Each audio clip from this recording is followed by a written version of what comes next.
अस्सलाम वालेकुम स्टूडेंट्स, कैसे हैं आप लोग? ठीक हैं, खैरियत से? उम्मीद है आप सब लोग ठीक होंगे और फिट फाट होंगे। And I am sorry for late, क्योंकि हम लोगों को एक दो दिन तो स्टूडेंट ने बड़ा परेशान किया after the test. And first of all तो कंग्रेचुलेशंस कि आप लोगों का जो टेस्ट था वो आसान था, बट उसके अपोजिट पे आसान जितना था स्पोर्ट्स कंपटीशन पड़ा है।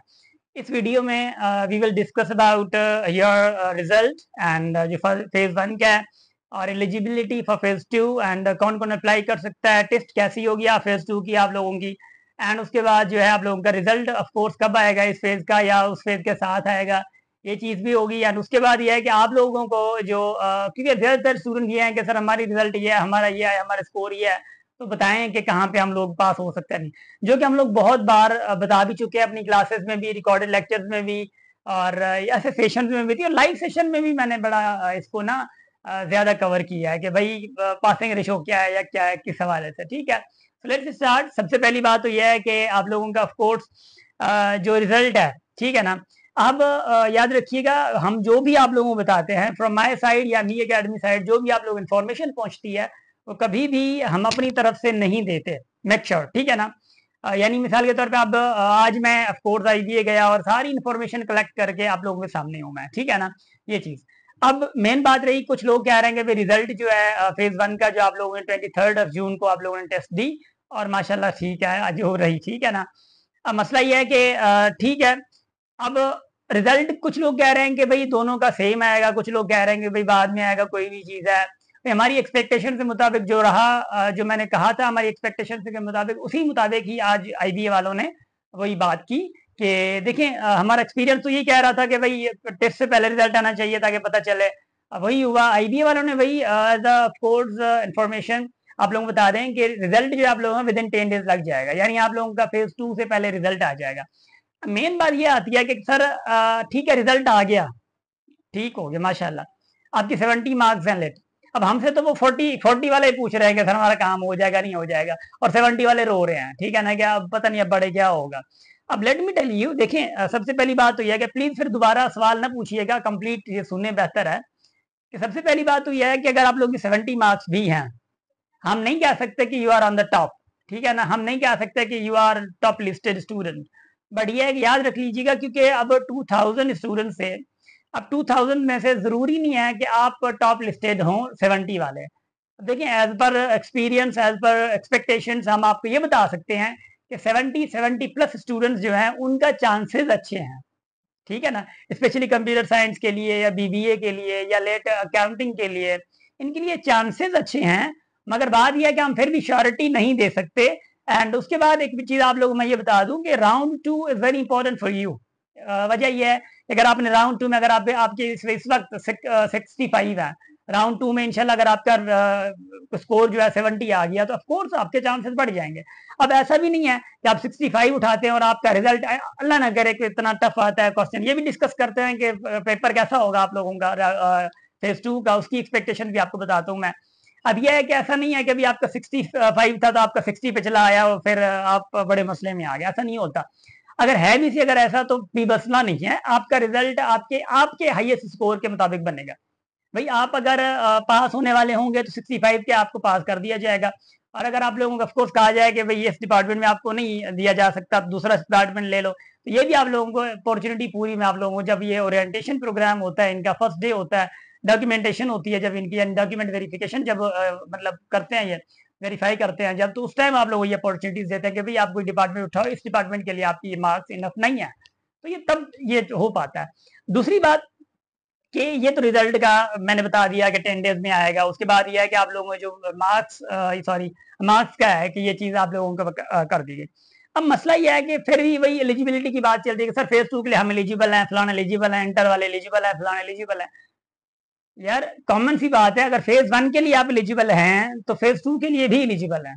अब कौन कौन जो जिन्होंने इंटर की, अब जो अभी इंटर ऑफ कोर्स 23 में की, उन्होंने 22 में की, they all are eligible for that, ठीक है ना।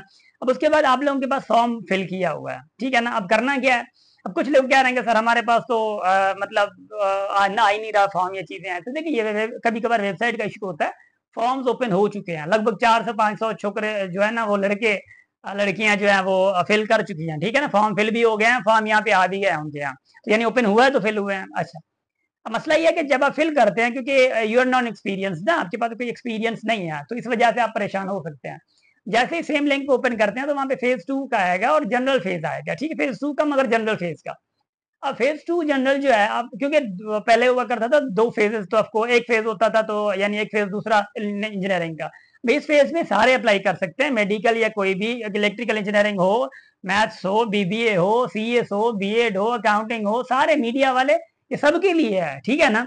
अब अप्लाई करते हैं फॉर द सेम प्रोग्राम, कोई मसला नहीं। अगर आपको प्रोग्राम चेंज करना है तो ऑफकोर्स आप, अच्छा जैसे क्लिक करेंगे ना, क्लिक करेंगे, अब आपके यहाँ सामने फॉर्म ओपन हो जाएगा। अब वहां पे एक मतलब आपके पास नोटिफिकेशन छोटा सा आएगा, लिखा होगा कि do you want to copy your previous information, तो आपने कॉपी करनी है, कॉपी नहीं करनेंगे तो फिर से फॉर्म आपको सारा फिल करना होगा। आप कॉपी भी लगा देंगे, आपकी सारी इन्फॉर्मेशन जो भरी हुई होगी आप लगा देंगे, फिर भी आपके यहाँ सामने जो है ना लिखा हुआ होगा 0% फॉर्म, आपने पहले ही कैटेगरी पे लगाना है, आपने वो देखना है, फिर नीचे अंडरस्टैंडिंग पर पूरा फिल किया हुआ होगा, नाम वगैरह दिया हुआ होगा, नीचे आपने अंडरस्टैंडिंग पे लगाना है, अंडरस्टैंडिंग के बाद आपने सबमिट करना है, फिर आ जाएगा, फिर दूसरे सेक्शन पे ऐसे करना है।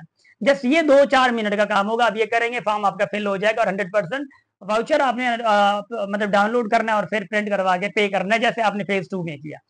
अब सॉरी 1 में, अब वो बंदे जो फेज 1 में जिन्होंने अप्लाई नहीं किया और they want to apply for phase 2, आपको 1 में नहीं किया, उनका रह गया, फेज 2 में करना चाह रहे हैं, तो ऑफकोर्स आपको फिर से मत्थामारी करना पड़ेगी, यानी आपको नाम वगैरह से फिर से सारी चीजें डालना पड़ेगी, मगर you have the last date, make sure कि आपकी लास्ट डेट जो है वो वही है जो है, ठीक है ना। अच्छा, अब मेन बात एक और चीज है कि आप लोग तैयारी कैसे करें, टेस्ट कैसे होगी और क्या मसला होगा, आप देखिएगा, सुनिए भाई, मैं तो एक्सपेक्ट नहीं कर सकता था कि इतनी इतनी आसान मैथ्स आप लोगों के पास आएगी, इतनी आसान चीज। I think I have that paper, paper से मुराद ये है कि आई हैव दोस क्वेश्चंस। अब देखिए ये क्वेश्चन से आप लोगों के यहाँ विच of the following is rational number 0.75 पाई ई और √2। अब ये स्टूडेंट को मैं चीख के क्लासेस में हर चीजों में बता बता के थक गया आगे भाई, what is rational, what is irrational, सारी चीजें, ये एग्जाम्पल भी दी है। Of course it was very easy, जो कि आपको नहीं देना चाहिए था आईबी के टेस्ट में। उसके बाद A union B is denoted by, ये कुछ सवाल था, ठीक है ना। अब उसके बाद what is the following linear, मतलब which of the following is the linear equation, बता बता के थक गया, लीनियर, क्वाड्रेटिक, क्यूबिक वगैरह वगैरह, ठीक। उसके बाद x square minus 9 is equal to what, यानी फैक्टराइज करके बताना था, और फार्मूला सिंपल सा x प्लस 3x माइनस 3 वाला, यानी a square minus b square वाला। एंड देन उसके बाद एक ऐसा भी सवाल था कि भाई अगर फादर की एज सन से 3 टाइम्स, सन की एज अगर 15 साल है तो फादर की एज कितनी होगी, 45 होगी, सिंपल सा सवाल, ठीक है। अच्छा, उसके बाद ऐसे सवाल भी थे कि भाई विच of the following is the subset of every set, भाई ये नल सेट का किसी यार किसी को पता नहीं है, मैं भी बड़ा बड़ा के थक चुका हूँ। और ये ऐसा भी सवाल था कि भाई ए यूनियन बी जो है वो ए के सेट दिए गए थे, बी के सेट दिए गए थे, उनका ए यूनियन बी क्या होगा। अबे यार ये सवाल था कोई, ठीक। अब 20-25 सवाल ऐसे थे जो आप लोगों को, डिस्क्रिमिनेंट का सवाल था, डिस्क्रिमिनेंट का, और उसके बाद ऑफकोर्स स्लोप का सवाल था, जो कोऑर्डिनेट ज्योमेट्री में हम लोगों ने आप लोगों से करवाया था। ये सारी चीजें आप लोगों के पास माशाल्लाह से बड़ी जबरदस्त तरीके से होगी। और sum of interior angles of triangle, यार क्या मतलब, आप लोग फिर भी कहेंगे हमारा जो रिजल्ट है बड़ा कम आया मैथ्स में, तो फिर कोई मसला नहीं है, ठीक है ना। अच्छा, उसके बाद यह कहा गया कि होल जो जीरो है वो क्या है, यानी वो मिसाल होल नंबर है या नेचुरल है, या यानी ऐसे कोई ऑप्शन से, तो of course zero included in whole number ना man, so you could understand for that. But ये था कि ओवरऑल आप लोगों का रिजल्ट 60 प्लस आना चाहिए। मैं इतनी मैथ्स के आसान होते हुए, इंग्लिश भी टफ नहीं था, सिर्फ एंटोनियम एंड सिनोनिम्स का 5 मार्क्स का पोर्शन थोड़ा बहुत वो इतना था, मगर इतना टफ नहीं था। अब आपने तैयारी कैसे करनी है फॉर नेक्स्ट फेज, यानी जो राउंड 2 है। देखें, आपको अभी क्लासेस लेने की जरूरत नहीं है, फॉर दैट हम लोग क्लासेस भी नहीं दे रहा है, ठीक है ना। देखिए, मैं आप लोगों से 1000 2,000 लेना चाहूंगा, मगर यह है कि छोड़ें, हम इसीलिए हम लोगों ने एडवर्टाइजमेंट भी दी थी, एडवर्टाइजमेंट दी थी, मगर फिर हम लोगों ने सोचा this will be of course unfair.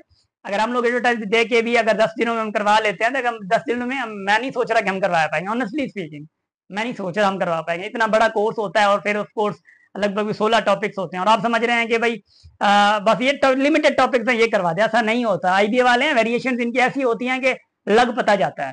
तो आप लोगों को अभी भी मैं स्टिल कहूंगा कि आप लोग अभी भी जैसी तैयारी कर रहे थे आप वैसी तैयारी करें, ठीक है ना।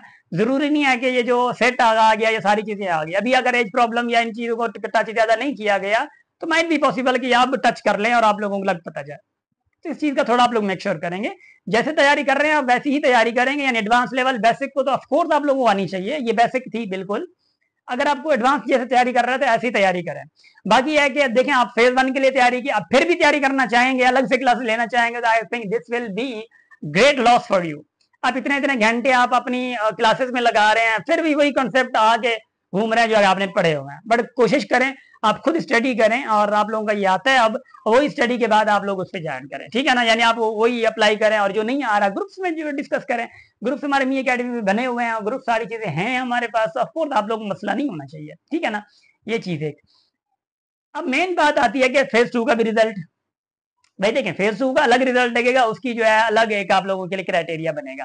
क्राइटेरिया यह है कि टॉप दोनों पे आके दोनों का रिजल्ट टॉप अलग बनेगा। मसला यह है कि भैया फर्स्ट से भी अलग, सेकंड से अलग, जो टॉप होंगे वो आप लोगों को रिजल्ट बता देंगे, ये लोग पास हैं और आप लोग चले जाइए, वाह वाह माशाल्लाह मुबारक। ये चीज आप लोग थोड़ा मेक श्योर करेंगे, ठीक है ना। बाकी ये है कि अगर आप लोग कोई सवाल हैं, कोई मसले हैं, तो आप लोग कमेंट में पूछ सकते हैं, we will of course reply for you. And कुछ कभी कभार ऐसा होता है कमेंट हम नहीं दे सकते, यानी जो रिप्लाई नहीं दे सकते कमेंट से, मगर थोड़ा आप बर्दाश्त कीजिएगा, ठीक है ना। आजकल स्टूडेंट समझ रहे हैं कि हम बड़े फारिग और फजूल बैठे हैं इधर। आज भी मैं ऑफकोर्स अपने स्टूडेंट्स के लिए काम के लिए गया था, और उस वजह ये है कि देखिए मेरी लाइफ यहाँ पे स्पेन स्टूडेंट्स के कामों की वजह से हो रही है। आईबीए में जाना भी होता है तो स्टूडेंट्स की वजह से, अगर किसी से मुलाकात भी करनी है तो स्टूडेंट्स की वजह से, फेवर भी लेनी है तो स्टूडेंट्स की वजह से। तो मेरा काम यही होता है बाय द वे, ठीक है ना। बाकी ये है कि हम लोगों को अभी देखें जैसे कि फेज 1 गया, क्योंकि ऑथेंटिक अपने स्टूडेंट के लिए हम हैं, तो स्टूडेंट हमें बड़ा बड़ा मैसेजेस करते हैं, और हम ये कहते भी नहीं कि मैसेजेस नहीं करो। अब एक एक सवाल बार बार पूछ रहे होते हैं, तब भी हम लोग तप नहीं रहे होते, चलो ठीक है यार हम ये एंजॉय करते हैं कि यार क्या, ठीक है ना। तो ये चीजें होती हैं। So wish you the best of luck for round 2।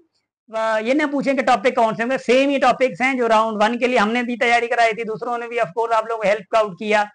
Same ही चीजें हैं, सेम चीजें करें, ऐसा ना हो कि आप इस टेस्ट को समझ के आप लोग आगे फिर वो भटक ही जाए, ठीक है ना। Put yourself best and same outline है, सेम चीज को पकड़ें, ठीक। बाकी है कि ये ना देखे किसको पकड़ें किसको नहीं, भाई it is up to you now, क्या डिसीजन आपका है। मगर हमारी सजेशन यही है कि भाई हर चीजों के हिसाब से हर टॉपिक को फिर से आप देखें, फिर से आप उनको निचोड़ें, बेसिक एडवांस दोनों टाइप की, ठीक है। Wish you best of luck, thank you so much, and हमेशा हंसते रहे, मुस्कुराते रहो, हमेशा अपनी फैमिली के साथ रहें, थैंक यू।